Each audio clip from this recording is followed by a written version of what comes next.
가장 기본적인 것 가운데 하나가 우리는 하나님으로부터 선택을 받았다. 구별되이 여러 열방들 가운데서 특별한 존재로서 하나님 앞에 선택되었다 하는 선민 사상이 강합니다. 틀린 이야기가 아니고요.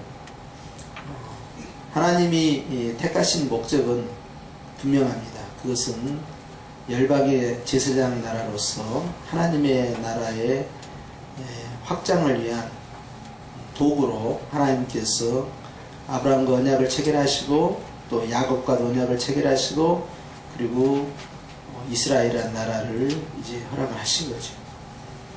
그래서 모세를 통하여서 그리고 여호수아를 통하여서 그리고 다윗을 통하여서 이제 국가로 발전하게 되어서 또 다윗의 언약을 통하여서 하나님께서는 그 민족 복을 주셨지만 그러나 솔로몬 이후에 아들 르호보암 때 실정을 함으로써 나라가 두동강이 됩니다. 북쪽 10지파 북이스라엘과 남쪽 2지파로 나누게 되었는데 북쪽 왕조가 19명의 왕을 배출합니다. 그리고 남쪽 유다는 역시 똑같이 19명인데 마지막 족보에 올라갈 수 없는 1인까지 해서 20명의 왕의 통치를 받습니다. 북쪽에 있는 아수리에 의해서 북쪽 이스라엘은 722년에 멸망을 하게 되고요. 남쪽 유다 지역은 바벨론에 의해서 580년에 멸망하게 됩니다. 양쪽 다 멸망을 되어서 다시 회복이 되었는데 회복될 이후에는요. 남쪽이냐 북쪽이냐 우리로 말하면 남한과 북한의 의미가 없어져 버립니다. 오직 하나로 가는 거예요. 그리고 그 하나의 중심된 거점은 예루살렘입니다. 만약에 아수리에 의해서 북쪽이 무너지지 않고 바벨론에 의해서 남쪽이 무너지지 않았으면 이스라엘은 끝까지 그 죄악의 38설을 품고 가야만 되는 상황으로 고착화가 됐을 거예요. 분단의 현실이죠. 그런데 외세에 의해서 강제로 병합이 되고 그리고 완전히 몰락이 됨으로써 예레미야가 선언한 대로 70년 동안 바벨론의 포로로 잡혀가면서 남쪽이니 북쪽이니 하는 이야기는 쏙 사라지게 됩니다. 그리고 하나님께서 예레미야를 통하여 약속하신 대로 70년 후부터 바벨론 포로 귀환이 1차, 2차, 3차에 의해서 진행이 됩니다. 고레스를 통하여 하나님께서 이제 이스라엘을 회복시켜가는 과정으로 도구로 쓰게 되는데 거기에 등장했던 인물이 학사 에스라입니다. 학사 에스라와 함께 합계와 숫바벨이 등장을 해서 예루살렘 성전을 재건을 합니다. 하나님의 말씀을 세워갑니다. 무너졌던 율법과 종교적인 폼을 다시 회복시켜가는 과정 가운데 두 번째로 중요하게 쓰임받는 사람이 바로 느헤미야입니다. 느헤미야는 성전을 재건한 분이 아니고 성벽을 재건한 분이에요. 그의 신분은 총독이었습니다. 그래서 그가 이제 이스라엘로 돌아와서 예루살렘 성벽을 재건하는 과정을 통하여 그의 신앙이 얼마나 탁월한 리더십으로 드러났는지 보여주는데요. 이 느헤미야서에 가지고 있는 기본적인 토대는 예루살렘 성전이 중요한 것 못지않게 그 성전을 에워싸고 있는 예루살렘 성에 대한 중요성입니다. 그래서 시편 기자는 선포하기를 예루살렘을 위하여 기도하라. 예루살렘의 평안을 구하는 자는 평안을 받을 것이다. 할 만큼의 이스라엘의 가장 중요한 도시는 예루살렘, 하나님의 선택한 시온성이었고 그리고 이 안에는 성전이 있었던 것입니다. 이걸 신약의 관점에서 보자면 예루살렘의 성은 교회를 의미하고요. 그 안에 있는 성전은 예수 그리스도를 의미하게 됩니다. 그리고 예루살렘 성 안에 거하고 있는 백성들은 바로 오늘날 교회의 성도 공동체를 의미하기도 합니다. 그러면 예수님을 모시고 있는 성도들이 그 근거지가 확장이 돼야 되고 튼튼히 서 있어야 돼요. 왜냐하면 성벽이 무너지고 성문이 회파가 되면은 밤낮으로 경계병을 세워도 의미가 없습니다. 언제든지 도적대가 또는 악한 자들이 치고들을 수 있기 때문에 성전을 지키기 위해서는 성벽이 재건돼야 되고 성도들을 지키기 위해서는 성벽이 필요했던 거예요. 그래서 성벽 재건 또는 성문 재건은 오늘날 말하면 교회의 외곽 울타리를 불러쳐서 튼튼하게 세워나가는 조직교회의 위엄교회의 모습을 상징한다고도 할 수 있습니다. 그만큼 예루살렘 외곽을 지킨다는 것은, 성벽을 재건한다는 것은 이스라엘에 있어서 대단히 중요한 사역이었어요. 그러나 아무도 이 일을 엄두에 둘 수 없을 만큼요, 이 경제적인 어려움, 그 다음에 방해하는 세력에 의해서 재건하는 데 한계를 느꼈어요. 왜 그런 거 아니? 불순한 생각을 품고 성벽을 재건한 것이 아니냐라는 음모론을 퍼뜨렸기 때문에 그러합니다. 거기에 이제 하나님이 들어쓰시냐 느헤미야. 학사 에스라는 그의 이름 안에 돕는 자라는 의미가 있다면 느헤미야 총독은 위로자라는 의미를 가지고 있습니다. 아픔당하고 고통당하고 괴로움을 당한 이스라엘 예루살렘 안에 있는 백성들을 위로자로서 등장한, 마치 신약의 보혜사 성령님과 같은 위로의 역할을 진행하는 리더를 만나게 된 겁니다. 사실 청교도들이 영국을 벗어나서 신대륙에 도착했을 때 그들은 너무너무 지쳐 있었습니다. 상상을 초월할 정도로 극심한 고생을 했고, 알지 못하는 땅에서 알지 못하는 사람들과 알지 못하는 세계를 살아간다는 것은 두려움 그 자체입니다. 영국 교회의 핍박을 피해서 아무도 없는 곳으로 신앙의 자유를 찾아 나섰지만 그들 앞에 놓여 있는 것은 큰 두려움이었어요. 그 두려움 가운데 수많은 사람이 죽어가고 1년 동안 농사를 지어서 수확물을 거둬서 하나님 앞에 감사 제사를 지낼 때 그들 눈에는 눈물이 나올 수밖에 없었어요. 그러면서 그 한 번의 첫 번째 추수감사절이 그 하나님께 드리는 그 청교도들의 마음에 있어서는 정말 생명 같은 감사 제사였어요. 그러면서 미국이라는 나라가 이제 시작이 되는 것입니다. 감사를 시작한 나라죠. 그날을 기억하라는 거예요. 감사제를 통해서 기억하는 날이다. 하나님이 우리를 여기까지 도우셨다 하는 것이죠. 느헤미야도 하나님께서 지금까지 우리를 얼마나 사랑하시고 도와주셨는데 우리와 우리의 조상들이 하나님 앞에 범죄해서 결국 바벨론 포로라는 극단의 상황까지 몰리게 되었고, 우리는 그 하나님 앞에서 철저히 우리 자신들이 회개하고 있는가 하는 것에 대한 도전을 스스로에게 던졌습니다. 그러면서 자기가 금식하고 기도하면서 하나님 앞에 자기의 죄를 토설을 하는 거예요. 거기서부터 개혁은 시작되었고, 결국 그는 이스라엘 백성들을 위로하고 격려하면서 예루살렘 성벽을 재건함으로써 하나의 도시국가로서의 이제 기능을 살려가는 겁니다. 왜냐하면 예루살렘이 무너진 상황에서 이스라엘의 장래는 보장할 수 없기 때문에 그래요. 그리고 그 안에 있는 성전도 지킬 수가 없는 것입니다. 그렇게 함으로써 신약의 관점에서 보자면 결국 예수 그리스도를 심령에 모신 성도들이 보호를 받기 위한 조직교회의 울타리, 이 시스템 체제가 얼마나 중요하냐 하는 거예요. 만약 여기에 많은 이단들이 도전을 하고 교회 안에 교회를 무너뜨리려는 그런 작전 세력이 들어오게 된다면 결국 성도들은 보호를 받지 못하고 심령은 무너지고 마는 것입니다. 그렇기 때문에 항상 우리가 알아야 할 것이 있어요. 무정부보다는 악한 정부가 낫다라는 말이 있듯이 우리의 삶 가운데에서 조직교회로서의 울타리 시스템이 성도들이 신앙생활하는 데서 대단히 유효하다. 그래서 주님 오실 때까지 주의 이름으로 모이는 교회가 이 조직교회를 형성하면서 이 땅의 지상교회로서의 사명을 감당하는 것이죠.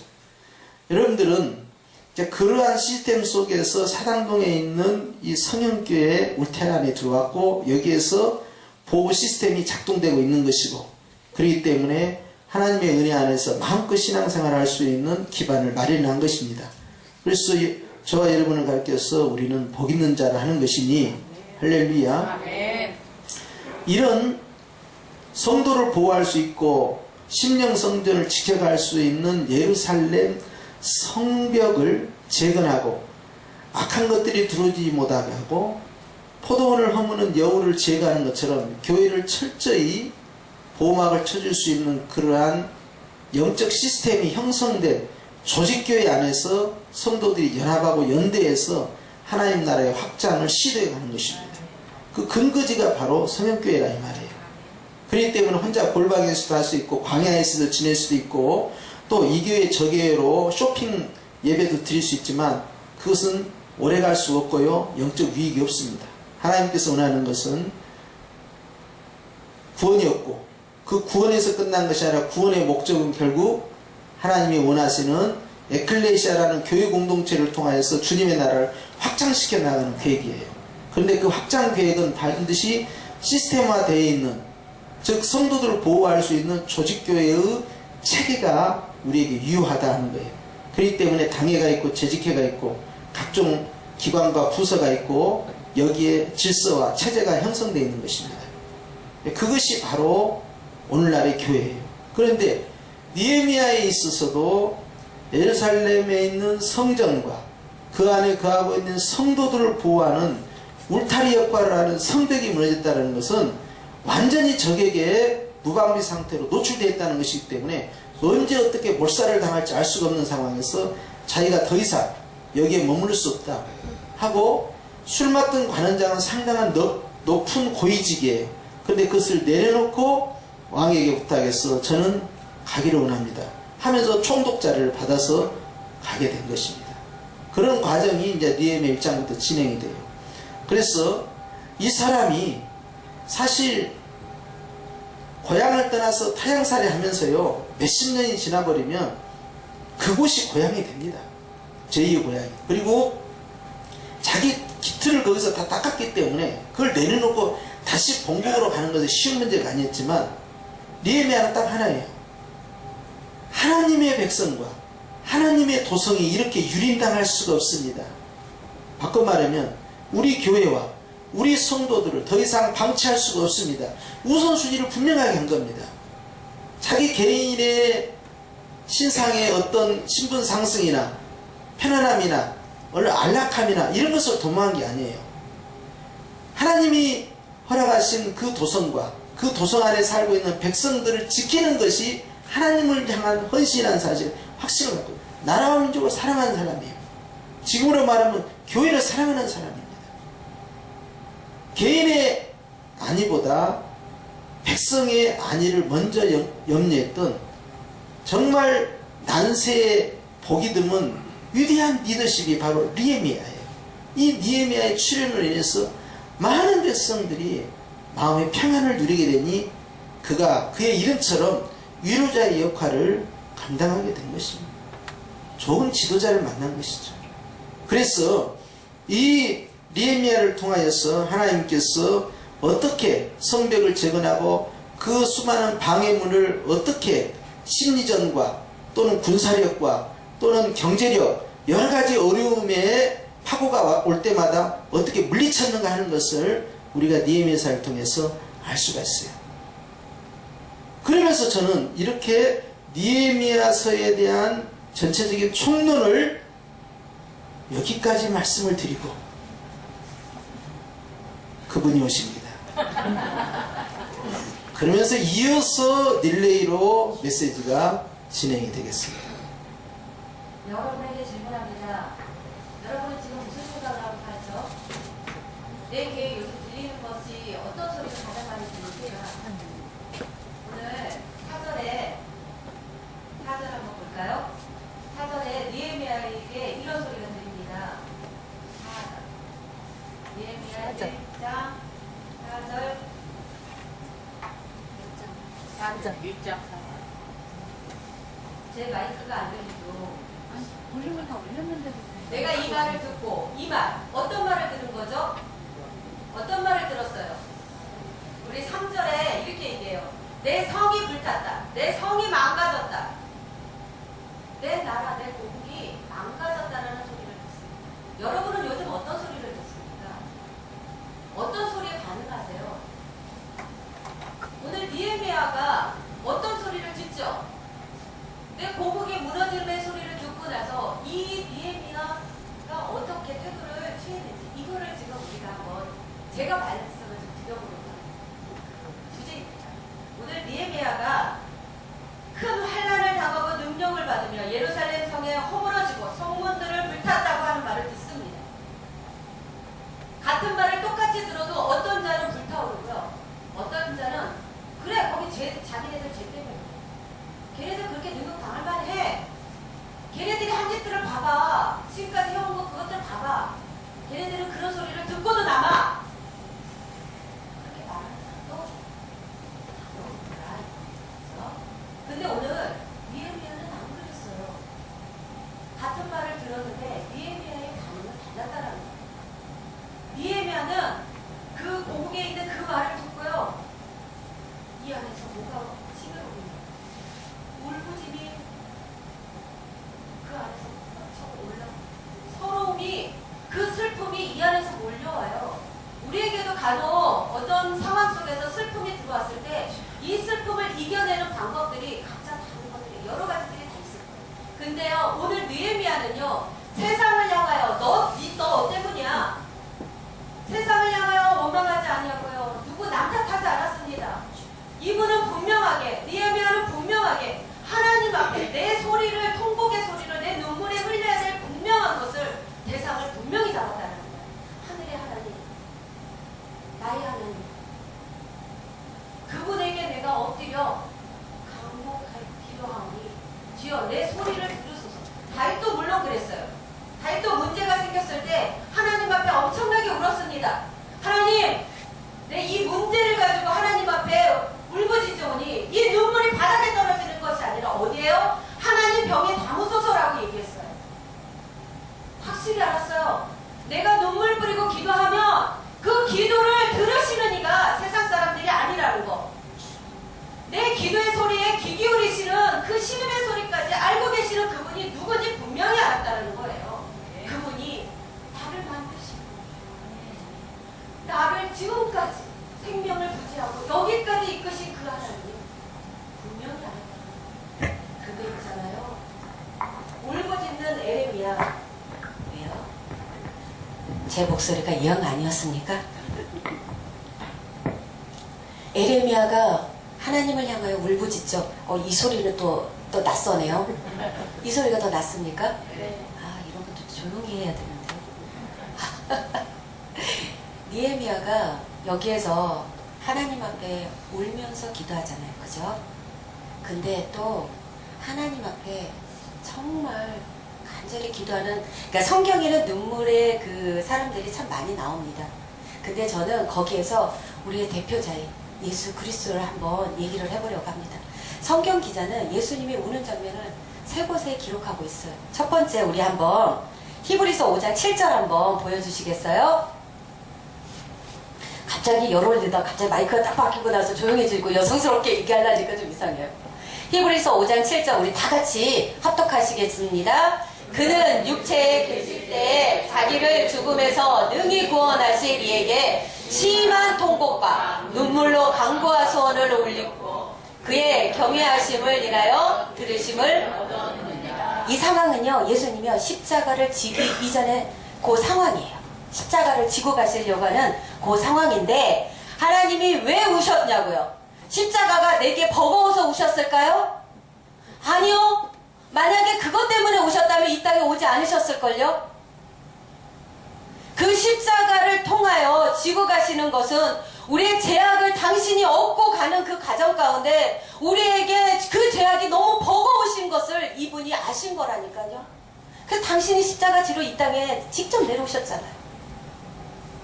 우리 때문에 우리가 통곡해서 울어야 되는 상황이에요. 그는 육체에 계실 때 자기를 죽음에서 능히 구원하실 이에게 분명하게 기도해야 될 대상을 분명하게 이분도 잡으셨죠. 심한 통곡과 눈물로 간구하고 소원을 올렸고 그의 경외하심으로 인하여 들으심을 얻었느니라. 내가 울어야 된다고요. 여러분이 죄졌잖아요. 그분이 죄진 거 아시잖아요. 여러분이 엎드려서 그분한테 간곡히 기도해야 되지 않을까요? 근데 중보의자신 예수님이 우리를 향하여 그렇게 기도하시나요? 눈물 뿌리며 그냥 기도도 아닙니다. 통회하면서 통곡하시면서 눈물을 흘렸더라. 또 한 곳이 또 있습니다. 누가복음 19장 41절에서 42절에 보면 우리 같이 한번 합독합니다. 가까이 오사 성에 이르시되 너도 오늘 평화에 관한 일을 알았더라면 좋을 뻔하였거니와 지금 내 눈에 숨겨졌도다.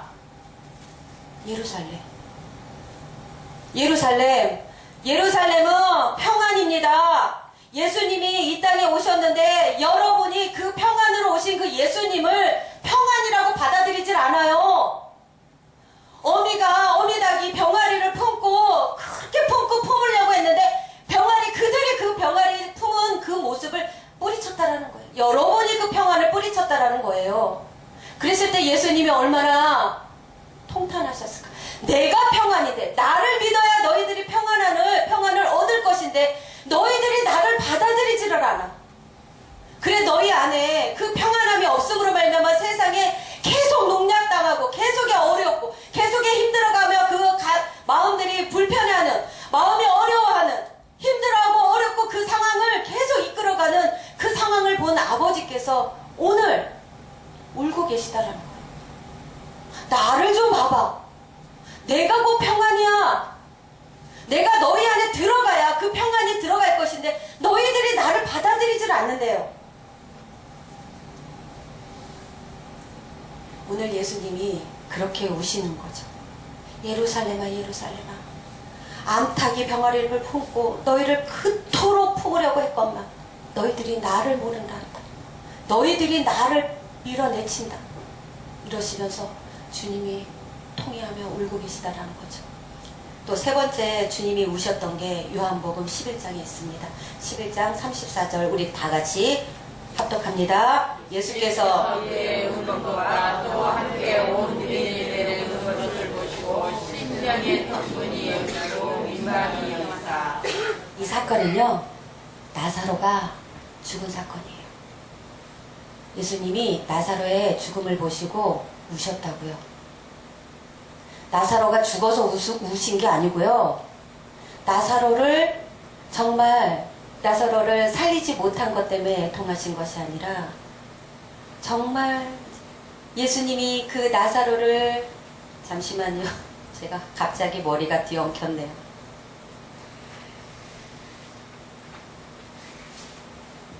나사로가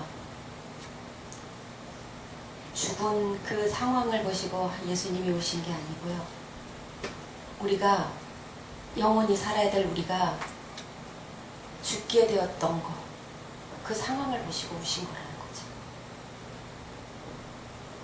여러분은요, 죽기 위해서 지음바 되신 분이 아니에요. 여러분은 어떤 분인 줄 아세요? 하나님과 영원히 같이 살 하나님의 귀한 자녀거든요. 근데 너희들의 죄악으로 인하여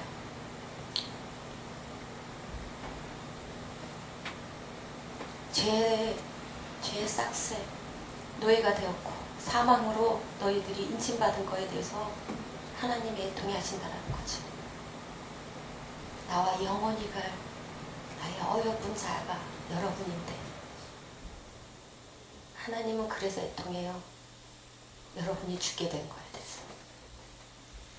예수를 잘 믿는다고 하시는 여러분이 그 마음의 심령들이 무너져가지고 예수를 밀어내치면 그때부터 그 영혼이 죽습니다.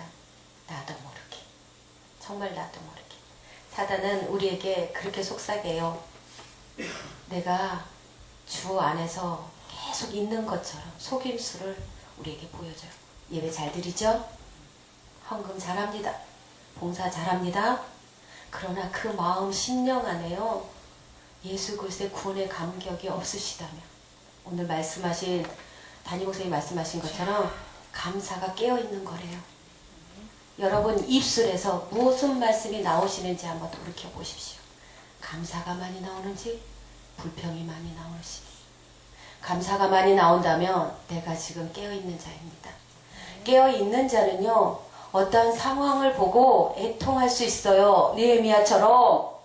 교회가 아픕니까? 성도가 아파요? 그럼 기도할 수 있다고요. 내가 깨어있기 때문에, 내가 주의 음성을 듣기 때문에 그 음성을 붙잡고 기도할 수 있다고요. 그런데요, 내 심령이 무너졌으면 그 누구의 소리도 안 들려. 내가 힘들어 죽겠는데 주의 음성이 내 안에서도 안 들린다고요.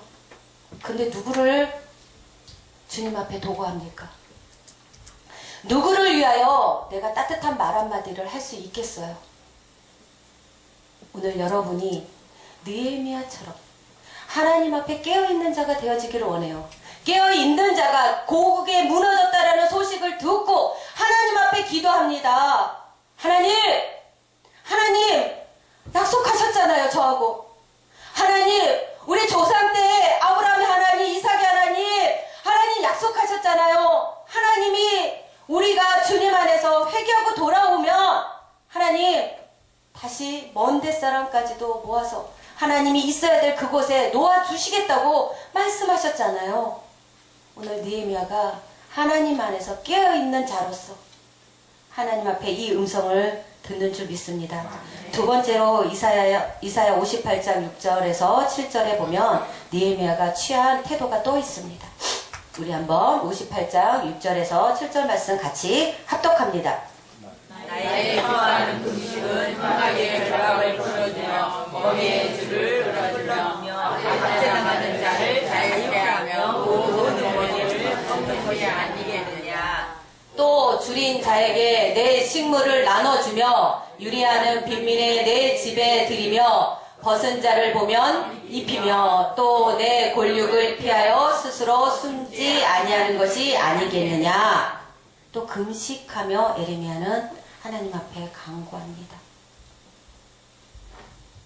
금식을 통하여 하나님께서 기뻐하는 금식은 우리 6절, 7절에서 말한 것처럼 죄 없는 자, 약한 자, 억눌린 자, 빚진 자를 구해주시는 거래요.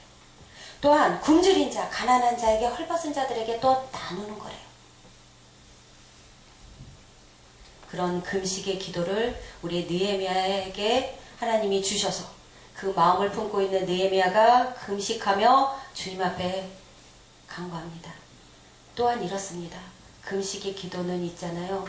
하나님, 내가 갖고 있는 것, 내가 갖고 있는 권력, 내가 갖고 있는 지식, 내가 갖고 있는 모든 것을 통하여 그 문제를 해결하려고 하는 것이 아니라 나의 모든 육적인 그 연약함을 다 내려놓고 하나님 앞에 집중하겠다는 거예요. 내 혈기가 아니라 하나님 앞에, 하나님 말씀 앞에 내가 집중하여 바라보기를 금식하면서 느헤미야는 하나님의 음성을 듣기를 원했다라는 겁니다. 앞에서 2번 얘기했어요. 울면서 통회하면서 기도한 느헤미야. 예수님이 누구를 위해서 울었어요? 그 상황은 여러분을 위해서 운 거예요.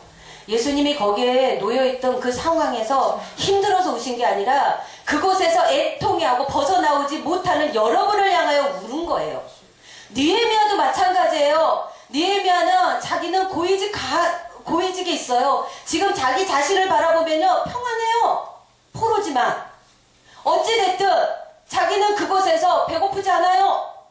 힘들지 않아요. 눈물 흘릴 일이 없어요. 그런데 헐벗은 내 고향에 내 민족이 그 모양으로 그곳에서 있다라는 소식을 듣고 이분은 자기 형편이 아닌 그 사람들의 형편을 놓고 하나님 앞에 울며 기도하는 거죠. 또한 3번째는 하나님 앞에 정확하게 하나님이 주신 정확한 그분이 누군지, 언약의 하나님이 누군지 정확히 붙잡고 기도했다라는 거예요. 우리 하나님이 지금도 살아서 역사하신다는 걸 여러분 믿습니까? 네. 여러분 구원받은 백성 맞으세요? 아멘. 구원 받으셨어요? 아멘. 정말요? 아멘. 받으신 분의 모습이 그렇습니까? 정말 구원 받으셨어요? 아멘. 뭐로 구원 받으셨어요? 누구를 믿음으로? 예수 그리스도를 믿어라. 그러면 너와 내 집이 구원을 얻는다고 얘기하셨고, 내가 곧 길이요 진리요 생명이니 나로 남지 않고서는 아버지께로 올 자가 없다고 했어요. 분명하게 느헤미야는 그분이 누군지를 알았다라는 거예요. 여러분 기도하죠. 왜 여러분 기도 안 하겠어요? 여러분 금식하죠. 절박할 때 왜 금식 안 하시겠어요? 남모르게 알지 못하게 은밀한 가운데 기도하는, 여러분 금식하시는 거 알고 있어요. 여러분 눈물 뿌리면서 기도하는 거 알고 있어요. 누구한테 하십니까? 누구를 대상으로 기도하시냐고요? 혹여나 내 서러움에 복받쳐서, 혹여나 내 문제가 너무 안타까워서, 내가 그 문제를 보니 내가 너무 불쌍해, 이래서 혹시나 눈물 뿌리며 기도하는 건 아니에요? 느헤미야는 정확히 알았어요. 나의 하나님이 나를 결코 놓지 않으실 거라. 하나님은 지금도 나와 동행하여 주시고 나의 모든 머리털까지 세신 바 되시는 그분이, 내가 엎드려 기도할 때 그곳에 함께 엎드려 눈물 뿌리며 기도하실 분이 그분이시라는 거. 하나님이 나를 그토록 붙잡고 가신다는, 내가 하나님을 붙잡은 게 아니에요. 여러분, 구원은요 하나님이 값없이 여러분에게 주신 거라고요. 주신 여러분이 감사하여 그분 앞에 눈물 뿌리면서 기도하는 거예요. 그 나라가 무너졌다, 그 교회가 회파되었다 얘기했을 때 여러분이 그 감격에 이 교회를 위하여 눈물 뿌리며 기도하고, 성도들이 무너진 거에 대해서 애달파하며 하나님의 만들어진 그 나라를 위하여 기도하는 거예요. 여러분 구원받은 백성 맞다며요. 구원 받으셨다며요. 오늘 이 자리에 여러분을 두신 이유가 이것 때문이라는 거죠. 여러분이 여기에 있는 이유가 분명한 것이 이것 때문이라고요. 뭐 때문에요? 교회를 위해서, 나라를 위해서 세상 사람들의 손가락질해요. 교회가 뭐가 그러냐고, 목회자가 왜 그러냐고, 그 안에 있는 성도들은 말뿐이라고, 거짓말쟁이, 사기꾼들이 그 안에 집단이라고 얘기해요. 근데요, 모르는 사람은 그렇게 얘기할 수 있어요. 근데 저는요, 통해하는 거는 그 안에 있는 여러분도 그렇게 얘기한다라는 거예요. 여러분도 교회를 향하여 뭐가 이래? 내가 지금까지 믿고 있던 그 하나님, 내가 믿고 있던 그 목사님, 그 성도님, 그 집사님, 그 장로님, 에이, 내가 안 보면 그만이지. 나가서 이방인들, 믿지 않는 자들보다 더 험한 말로 교회를 핍박합니다. 여러분을 이때에, 이 어려운 시국에, 이 성령교회에, 이 자리에 지금 놓아두신 이유가 분명하다라는 거예요. 죄송해요. 제가 뭐 저기 하는 것 같죠? 아니요. 난 그만큼 여러분이 위대하다는 거예요. 저는 여기에서 지금 여러분을 바라보면서요, 하나님의 귀한 걸작품인 여러분을 향하여 하나님이 이때를 위하여 너희들을 예비했다라고 말씀하시는 그 음성이 여기서 사실은 가슴이 메어요. 세상 사람들이 아무리 뭐라고 해도 나는 내 집에서 기도할 거예요. 나는 해파되었다 그래도, 흐트러졌다 하더라도, 많은 성도들이 떠나간다 할지라도 나는 여러분들이 여기서 눈물 뿌리며 기도할 거라고 믿어요. 여기에 왜 주목사님을 보내주셨을까요? 여기 왜 제가 여기에 왜 있을까요? 왜 여기에 여러분이 있을까요? 하나님이 이때를 위하여 예비하신 거라고요. 저는 여러분이 너무나 귀한 동역자로 보입니다. 하나님이 지금 여러분의 손을 붙잡고 함께 하자라는 그 동역에 여러분이 동참하여 주셨다는 것 때문에 가슴이 메어요. 여러분, 오늘은 추수감사절이에요. 그죠? 풍성한 것. 이 풍성한 계절에, 이 풍성한 곡식 앞에 오늘 여러분에게 다 허락된 거잖아요. 하나님이 세상을 창조하시면서 여러분에게 다 6일 동안 다 만들어 놓고 가장 사랑한 여러분을 마지막에 누리라고 놓아주시잖아요. 그런 여러분을 통하여 오늘 하나님이 오늘날 하실 일이 있으실 거예요. 눈물 뿌리며 기도하자. 무엇 때문에? 이 나라를 위하여. 네가 몸담고 있는 이 나라, 네가 몸담고 있는 이 교회, 네가 몸담고 있는 그 가정을 위하여 기도하자. 지금은 모든 것이 무너졌습니다. 교회까지 무너지면 큰일 나요. 세상에 향하여 말할 수 있는 곳이 오히려 유일하게 남은 게 교회라는 거예요.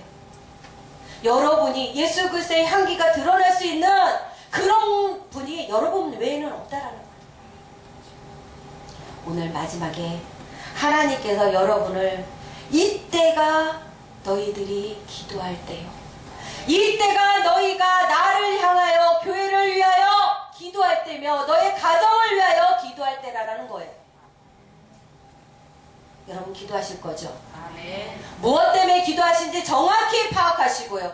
하늘의 하나님, 내 소리를 들으시고 내 통해하는 엎드림을 통하여 하나님 돌이켜 봐주옵소서. 하나님이 죄악이 범하는 곳에 다 흩은다고 얘기하셨어요.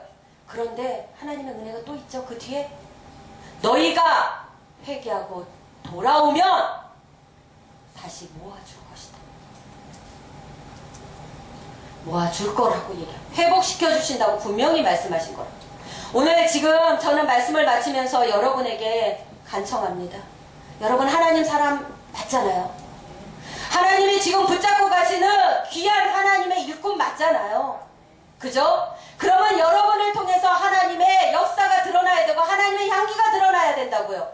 여러분 눌리고 살아가지 마십시오. 세상에 나가서 여러분은 마음껏 예수 그리스도의 향기로 드러나는 여러분이 되셔야 돼요. 그러려면 어떻게 해야 되냐고요?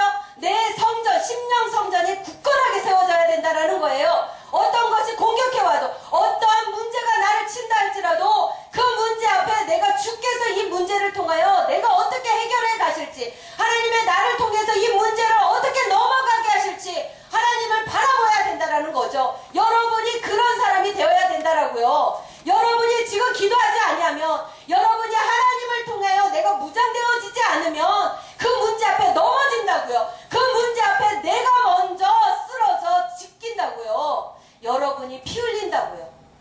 하나님은 여러분을 통하여 오늘도 이 교회를 위하여 눈물 뿌리며 기도하고 내 가정을 위하여 기도하고 무엇보다도 나를 위하여 기도하기를 원하신다라는 거죠. 여러분이 오늘 이 시간에 하나님 앞에 합심으로 기도하기를 원해요. 하나님, 내가 여기 있어요. 하나님, 내가 이 교회에 하나님이 부르시는 곳에 내가 여기 있어요. 하나님, 내 심령 가운데 예수 그리스도의 거룩한 성을 허락하여 주셨사오니 내가 지금 이 시간에 하나님 앞에 엎드려 눈물 뿌리며 기도하기를 원한다고 하나님 앞에 간구하셔야 된다고요. 저는 여러분이 오늘 하나님 앞에 정말 회개하며, 제가 아닌 내가 기도하지 않아서 저분이, 저 장로님이, 저 권사님이, 저 집사님이 아니라 내가 하나님 앞에 더 엎드려 기도치 않아서 이 상황 가운데 놓인지는 않았는지 한번 나를 돌아보시기를 바랍니다. 느헤미야가 그랬다고요.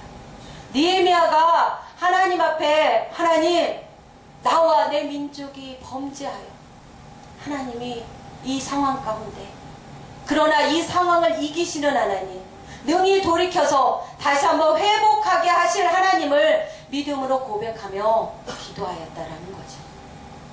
여러분이 그러하기를 원합니다. 아멘. 여러분이 그러하기를 원합니다. 아멘. 여러분이 그러하기를 원한다고요. 깨어 기도하시기를 바랍니다. 이 시간에 합심하여 기도합니다. 한 가지 기도의 제목을 가지고 우리 기도할게요. 하나님, 내가 먼저 엎드려 기도하지 않았습니다. 하나님, 내가 먼저 엎드려 기도하지 않았어요. 하나님, 내가 먼저 주님 안에서 통회하며 자복하며 기도하지 않았습니다. 하나님, 이 문제 앞에 내가 먼저 하나님 앞에 금식하며 기도하지 않았다고요.